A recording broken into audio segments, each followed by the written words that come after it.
Kamel Mennour, on va aller à Bahreïn tout à l'heure, où nous attend, où est en train de se mettre en place la ministre de la Culture.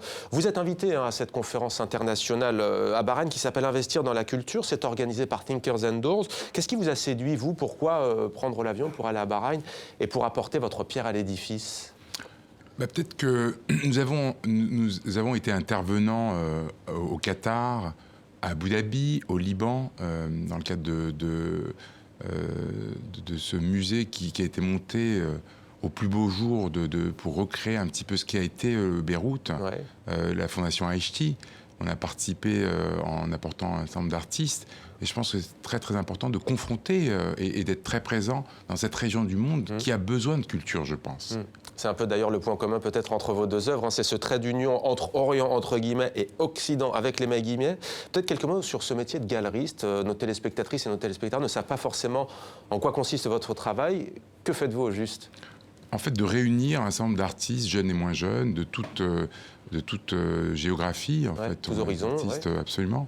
Artistes européens, arabes, mais aussi américains, et de créer un petit peu une sorte de climat tout à fait favorable et fertile qui permettent à ces artistes de traduire et d'être une fenêtre sur le monde et de questionner les perspectives dont nous sommes les témoins au jour le jour. Alors je sais que ça va peut-être vous surprendre, ma question, mais vous êtes contre ce qu'on appelle le French bashing. Nous sommes la chaîne de la francophonie, on va dire la critique permanente, l'autocritique. En quoi un galeriste français, parisien comme vous pouvez jouer justement ce pont culturel entre des artistes venus du Golfe et d'autres peut-être du monde occidental?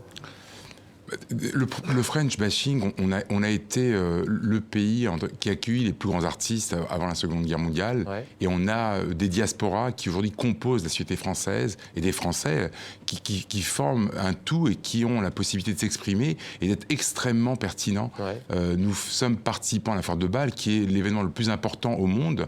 Et on peut tout à fait être français et faire partie ou en tout cas de réunir les plus grands artistes. Et c'est ce qu'on essaie de faire modestement, quotidiennement. Donc j'ai toujours considéré que le territoire de l'art permettait en tout cas un mouvement d'expression et qui permette de mieux voir le monde et d'être beaucoup plus citoyen. Kamel Mennour, l'art contemporain, l'art en général est souvent vu comme élitiste. Vous êtes à Saint-Germain, très beau quartier, mais est-ce que vous invitez aussi les jeunes des quartiers peut-être les moins aisés à s'emparer aussi de cette question théâtrale, artistique? Est-ce que ça peut être justement au moment où en France on a des crispations, des problèmes d'intégration? Quand je dis intégration, c'est intégration sociale et économique.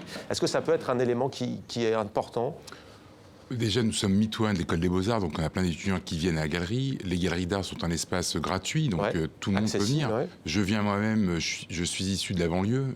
J'étais jusqu'à 20 ans à Montreuil-sous-Bois, donc quelque part, en exemple, je montre aux gens qu'on peut s'immiscer, en tout cas dans un territoire qui n'était pas le nôtre, de notre culture, et de pouvoir permettre à des gens de voir autrement le monde. On parlait d'utopie tout à l'heure, je pense que j'ai bien aimé cette expression en fait de mettre face à face les contraires et de pouvoir dialoguer. Et je pense que c'est le propre de l'art, c'est très très important. Les galeries d'art sont un lieu qui permettent aux gens de venir gratuitement, de voir autrement le monde.